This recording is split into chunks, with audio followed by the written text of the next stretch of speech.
specifically, what advice would you give to someone who's just getting started in real estate investing? So if they plan on starting small, I would say that you do not need to buy some expensive program. I would say that if you don't own a house right now, house hacking, buying a small multi and renting out the other units is probably markets that's easier to do than others. Um, like I said, I joined my local RIA probably about 5 years before I bought my first investment property. And with that being said, I gradually learned things. I went to the meetings. Most of the time, I kept my mouth shut. And over time, people start to get to know you and you talk more. And then eventually you speak on a panel or two. And then eventually you run the darn thing. But yeah, start small.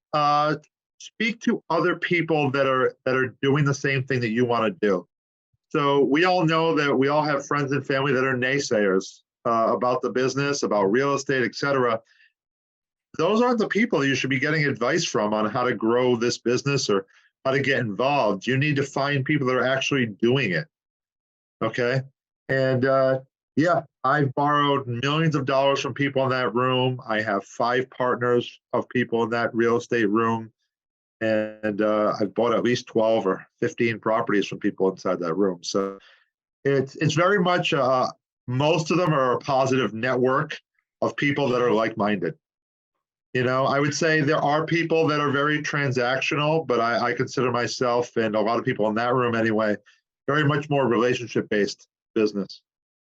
You So it know, sounds like you're saying your piece of advice would be to start building your network because that's where a lot of the value is created and you can learn a lot from the people around you. Is that right? yeah, I mean, I said it earlier during this. I said knowledge and networking. Build as much knowledge as you can. Listen to podcasts like this. Go on YouTube and listen. Not all the advice you see online is good advice. I will say that. And so take it with a grain of salt. But as you hear it from more people, you'll start to learn. Nothing wrong with reading books about it as well. Knowledge and networking, where you build those relationships of people that have already done it and are willing to help you do it without it costing you an arm and a leg.